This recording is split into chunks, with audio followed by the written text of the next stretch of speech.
Assalamualaikum warahmatullahi wabarakatuh. Halo semua, dimanapun kalian berada, semoga selalu dalam keadaan sehat ya. Jika kalian sudah klik video ini, maka kalian akan mendapat materi seputar surat pribadi dan surat dinas. Eits, tunggu dulu.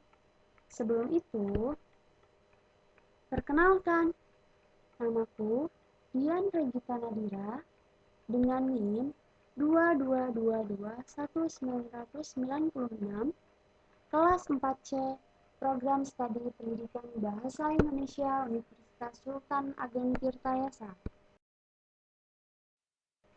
Video ini dibuat guna memenuhi tugas mata kuliah literasi ICT, media dan sumber belajar. Di antara kalian, mungkin ada yang belum tahu apa itu ICT. ICT kepanjangan dari Information and Communication Technology. Dalam bahasa Indonesia disebut teknologi informasi dan komunikasi. Tugas ini diberikan oleh Bapak Farid Ibnu Wahid MPD selaku dosen pengampu mata kuliah literasi ICT, media dan sumber belajar. Kali ini kita akan berfokus pada materi surat dinas dan surat pribadi. Jika kalian mendengar kata surat, apa yang ada di benak kalian? Kertas yang berisi coretan tinta. Untuk lebih jelasnya, kita harus mengetahui terlebih dahulu definisi surat. Nah, apa yang dimaksud dengan surat? Menurut KBBI, surat adalah selembar kertas yang dapat digunakan sebagai tanda atau keterangan, dapat berupa tulisan. Surat adalah sarana komunikasi untuk menyampaikan informasi tertulis oleh suatu pihak kepada pihak lain dengan tujuan memberitahukan maksud pesan dari si pengirim. Kemampuan menulis surat sangat diperlukan bagi semua profesi. Surat dapat digunakan untuk mengungkapkan aspirasi, mengekspresikan rasa rindu, hingga korespondensi dengan instansi lain. Semua itu tergantung pada jenis suratnya.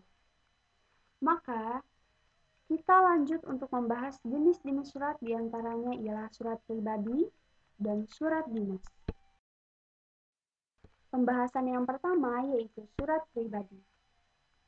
Surat pribadi adalah surat yang digunakan untuk berkomunikasi secara pribadi atau individu, bersifat tidak resmi dan berisi tentang masalah pribadi. Menanyakan kabar, keperluan pribadi, serta tujuan komunikasi pribadi yang lain. Surat pribadi ditulis oleh seorang individu atau perseorangan untuk orang lain atau instansi lain. Oleh karena itu, bahasa dari surat pribadi bersifat perseorangan, santai, mudah dipahami, dan komunikatif. Surat pribadi ini dibagi atas dua jenis. Yang pertama, surat pribadi yang dibuat dari seseorang untuk orang lain bersifat kekeluargaan. Contohnya, surat perkenalan, surat antar kerabat, surat untuk teman, surat untuk orang tua, dan lain sebagainya. Jenis yang kedua yaitu surat pribadi yang dikirim ke suatu instansi atau berisi korespondensi. Ini bersifat semi-resmi. Contohnya ialah surat lamaran, surat absen sekolah, izin liburan, mengajukan permohonan, berupa barang, atau kaidah kebahasaan surat pribadi. Yang pertama, pilihan kata sapaan bersifat pribadi, kata emotif, dan ekspresif. Yang kedua, bahasa surat pribadi tidak formal tetapi santun. Yang ketiga, pilihan ragam bahasa tergantung siapa penerima surat. Yang keempat, menggunakan kata ganti orang pertama untuk pengirim dan kata ganti orang kedua untuk penerima. Teman-teman, jika bahasa dalam surat resmi lebih baku dan jelas polanya, maka tidak demikian dengan surat pribadi. Namun, Dalam surat pribadi tetap ada hal yang perlu diperhatikan, yaitu tata etika atau sopan santun, khususnya jika kita menulis kepada.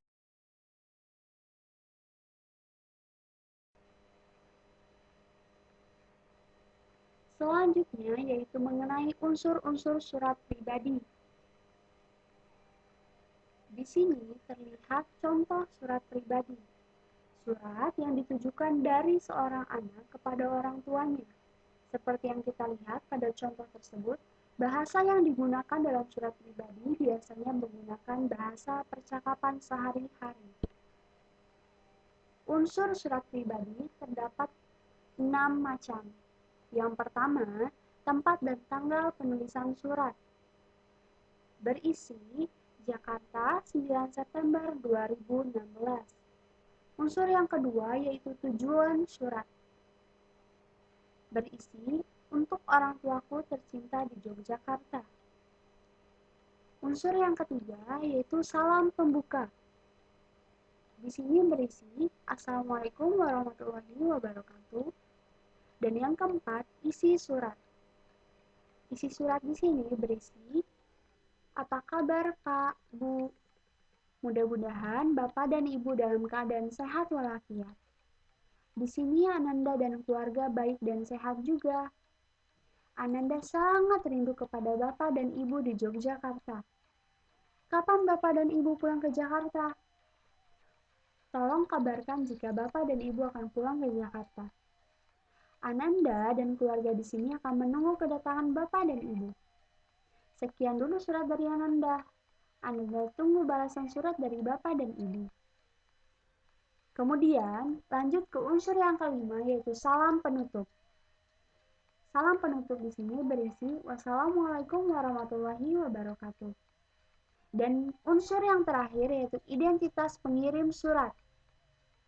Di sini berisi salam rindu Sinta Bachua.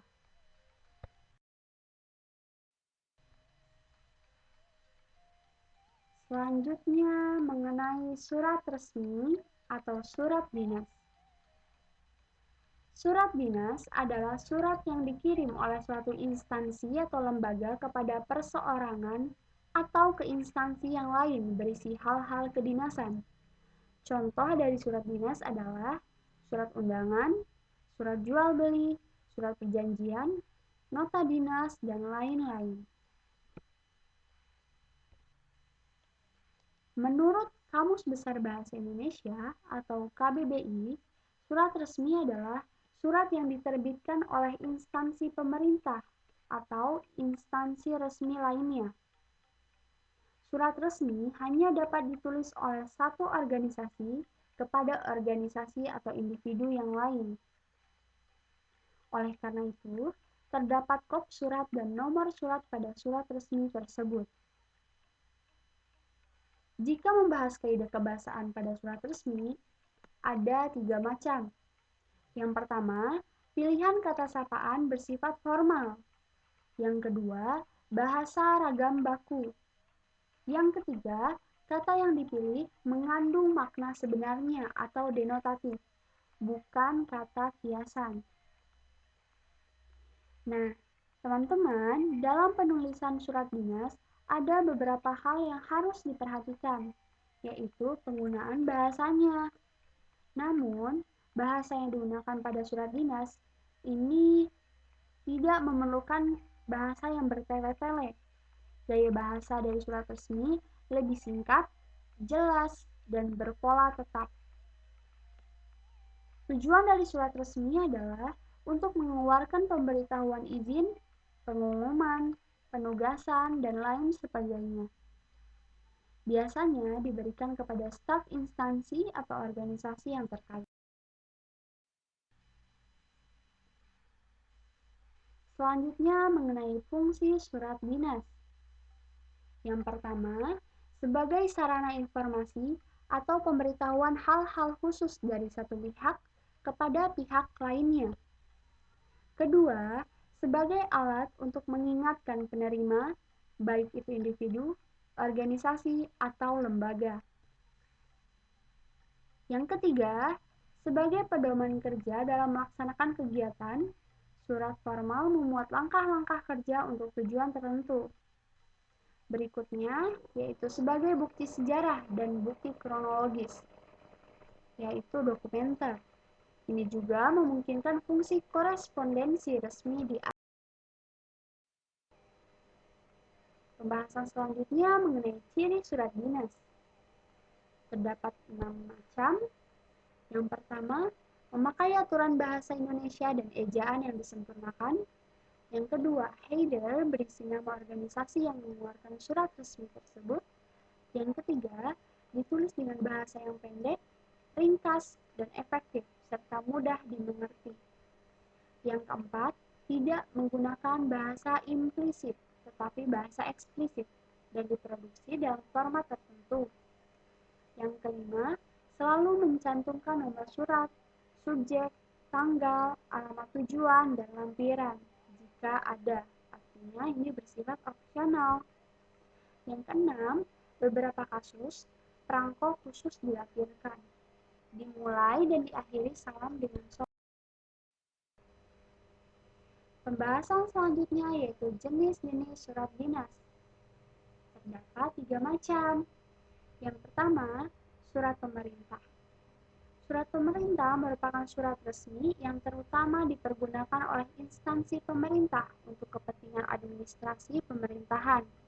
Surat pemerintah digunakan oleh instansi pemerintah mulai dari tingkat yang paling bawah sampai yang paling tinggi. Yang kedua, surat bisnis atau niaga. Berupa surat yang utamanya dipakai oleh perusahaan dalam urusan jual beli atau perdagangan. Surat bisnis memiliki bentuk yang bervariasi, namun tetap mengikuti ketentuan surat resmi. Biasanya, pemakaian bahasa surat bisnis lebih luas jika dibandingkan dengan bahasa surat pemerintah, tergantung dari kebijakan perusahaannya masing-masing. Jenis yang terakhir yaitu surat sosial. Surat sosial adalah surat yang dipakai oleh organisasi atau lembaga kemasyarakatan seperti organisasi masyarakat, yayasan, perkumpulan olahraga, organisasi kedaerahan, dan organisasi lainnya. Misalnya LSM yang bersifat non-profit. Berikutnya mengenai persyaratan surat dinas. Ada 4 macam. Yang pertama, format surat formal diatur sesuai dengan format surat formal standar. Format penulisan harus baik dan sesuai dengan format surat resmi. Isi surat formal harus ringkas dan jelas. Bahasa yang digunakan dalam surat formal adalah bahasa standar, sopan dan mudah dimengerti. Yang terakhir, surat resmi tersebut harus mencantumkan gambar yang sesuai dengan instansi atau lembaga yang menerbitkan.